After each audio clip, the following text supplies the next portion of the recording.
एक बलात्कारी, एक व्यभिचारी, एक चरित्रहीन, एक माफिया, एक गुंडा, एक बदमाश पिछले 1 महीने से पूरे देश को परेशान किया हुआ है। तो गोंडा में भी यही कहानी है।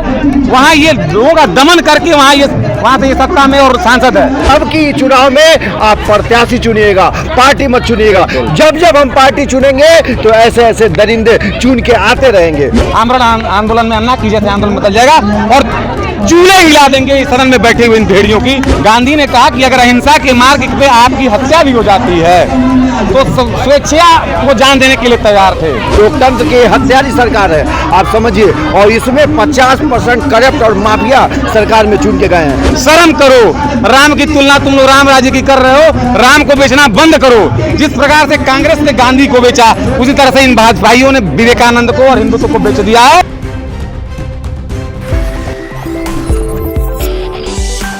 एक लाइन की बात है कि ये जो सत्ता के भूखे भेड़िए हैं, पहली बात तो ये कि इन्हें आप नेता कहते होंगे, इन्हें आप पॉलिटिशियन कहते होंगे, लेकिन मैं इन्हें पॉलिटिशियन नहीं कहता, मैं इन्हें कॉन्स्टिट्यूशनल रॉबर्स, कॉन्स्टिट्यूशनल डैकेड्स कहता हूँ। लुटेरे, संवैधानिक लुटेरे, संवैधानिक डुकेट। एक बलात्कारी, एक व्यभिचारी, एक चरित्रहीन, एक माफिया, एक गुंडा, एक बदमाश पिछले 1 महीने से पूरे देश को परेशान किया हुआ है। देश की बेटियां जो देश के लिए, देश का चरित्र हैं, जो देश के लिए मेडल लाने का कार्य करती है, जिनका एक चरित्र है, जो अनुशासन में अपने जीवन को जी हैं, उन बेटियों के साथ ये अन्याय हो रहा है। और ये भी उस सदी में अन्याय हो रहा है जो IT की सदी है, जो विज्ञान की सदी है, जो आज बीजेपी की आप कह रहे हैं कि गवर्नमेंट है, जीरो टॉलरेंस की सरकार है, करप्शन के खिलाफ जीरो टॉलरेंस है। उस सरकार में एक बलात्कारी को पिछले 1 महीनों से बेटियां आंदोलन पे है, पहलवान आंदोलन पे है और उसको टाला जा रहा है। 38 केस, हाँ, जिसके ऊपर 42 केस जिस माफिया पे दर्ज है। और उस माफिया को पूरी केंद्र सरकार, पूरी दिल्ली पुलिस, दिल्ली की अरविंद सरकार बचाने में लगी हुई है। देखिए, ऐसे चरित्रहीन आदमी को, अनपढ़ जाहिल को, जो माफिया रहा है, जो बलात्कारी रहा है, जो बेईमान रहा है, जिसका कोई कैरेक्टर नहीं है, जो गुंडाई के बल पे, चूंकि वहाँ गोंडा जनपद में अशिक्षा बहुत ज़्यादा है, लोग शिक्षित नहीं है, लगभग 70% वहाँ पे अशिक्षित लोग हैं, रोजी रोजगार के लिए बेरोजगार लोग हैं। वहाँ से वो हमेशा आप एक चीज़ देख लीजिएगा कि कहीं भी माफिया जहाँ पैदा होते हैं तो वहाँ पहला कारण है अशिक्षा। तो गोंडा में भी यही कहानी है। वहाँ ये लोगों का दमन करके वहाँ से ये सत्ता में और सांसद है। तो ये जो चोरी और डकैत, इसका जो चरित्र है, पूरा देश इसका चरित्र जान चुका है। और 24 घंटे और 48 घंटे के भीतर हम अगले निर्णय का खाक पंचायत के बस इंतजार कर रहे हैं। शाम के 4 बजे तक निर्णय आ जाएगा, क्योंकि पहलवान तभी कोई संघर्ष निर्णय ले पाएंगे जब तक खाक पंचायत को निर्णय न ले। अब इस जंतर मंतर पे हम क्रांतिकारी आ चुके हैं। मेरा नाम बागी पांडे है, मैं गोरखपुर से हूँ। ये विवेक वर्मा जी कुशनर से हैं।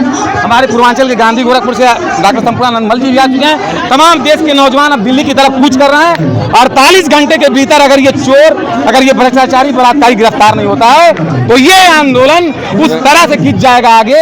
आमरण आंदोलन में अन्ना की जैसे आंदोलन बदल जाएगा और चूल्हे हिला देंगे इस सदन में बैठे हुए इन भेड़ियों की, जो सत्ता के भूखे ये भेड़िए हैं, ये जो बलात्कारी को बचा रहे हैं। करना ही होगा, कोई चांस नहीं है। देखो, एक लाइन की मैं आपका सवाल समझ गया। गांधी ने कहा कि अगर अहिंसा के मार्ग पे आपकी हत्या भी हो जाती है तो स्वेच्छा वो जान देने के लिए तैयार थे। ये शरीर इस मिट्टी से पैदा हुई है और ये भारत माता की मिट्टी है, क्रांतिकारियों की धरती है। मैं आप लोगों के माध्यम से इस देश के युवाओं को बताना चाहता हूँ, यह देश के नौजवानों, युवाओं, मेरी बेटियों, अब क्रांतिकारी आ चुके हैं इस देश में। और ब्रजभूषण गिरफ्तार हो जाओ, इज्जत से सरेंडर कर दो, वरना देश के इतने नौजवान दिल्ली में जुटेंगे कि दिल्ली और केंद्र की सरकार, ये जो सदन में बैठी है, सरकार गिरा देंगे।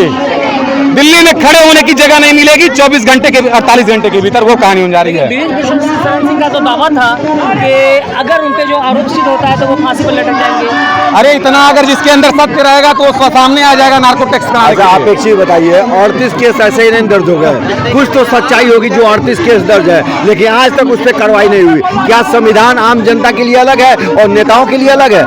आज हमारे लोकतंत्र की हत्यारी सरकार है, आप समझिए, और इसमें 50 10% करप्ट और माफिया सरकार में चुन के गए हैं। और मैं आपके चैनल के माध्यम से पूरे देशवासियों से हाथ जोड़ के निवेदन करना चाहता हूं कि अब की चुनाव में आप प्रत्याशी चुनिएगा, पार्टी मत चुनिएगा। जब जब हम पार्टी चुनेंगे तो ऐसे ऐसे दरिंदे चुन के आते रहेंगे, तो निश्चित तौर पे कहीं न कहीं दोषी हम और आप हैं। तो इसको हम अपने वोट के माध्यम से इस बार पूरे देश में इस क्रांति को लाना है और अपने बीच से अपने भाइयों को चुन के भेजना है जो सदन की नई इबादत लिखेंगे। अब बीते दिनों देखा होगा कि आपने करनी सेना वालों ने जो है उत्तर प्रदेश के हापुड़ में जो है इनके ब्रिजभूषण शरण सिंह के समर्थन में उन्होंने प्रदर्शन किया था। देखिए, जितनी भी सेनाएं और ये जितना भी आप देख रहे हैं, पहली चीज तो ये कि हिंदुत्व के हुड़दंगाई गई हैं। ये राम को राम की बात करते हैं, ये हनुमान की बात करते हैं। मैं कहना चाहूंगा कि राम के राज्य में क्या बेटियों की यही स्थिति थी? क्या हनुमान जैसे भक्त के राज्य में यही स्थिति थी?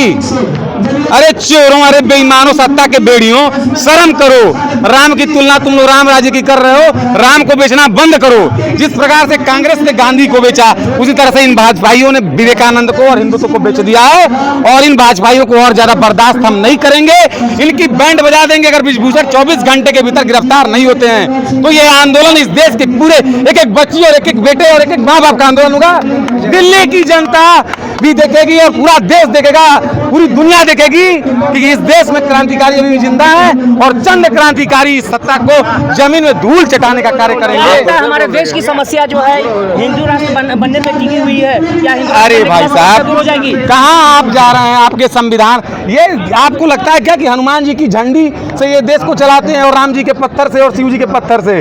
भाई, शिव जी और राम जी आत्माओं में होते हैं, शिव जी पत्थरों में और मंदिरों में, मस्जिदों और गुरुद्वारों में नहीं होते। तो हमारी आत्मा में होते हैं। अगर हमारे पास चरित्र है, निष्ठा है, तो हमारे पास भगवान है। एक सेकंड, तो मेरा क्या कहना है कि ये भगवान के ठेकेदार बने हुए चोर, बेईमान, चरित्रहीन, जिनका अपना कैरेक्टर नहीं है कोई, जो अनपढ़ जाहिल, इनको पता भी नहीं होगा कि एमपी और एमएलए का फुल फॉर्म और कितनी लेजिस्लेटिव असेंबलियां होती हैं, कितने एमएलसीज होते हैं इस देश में, और संविधान।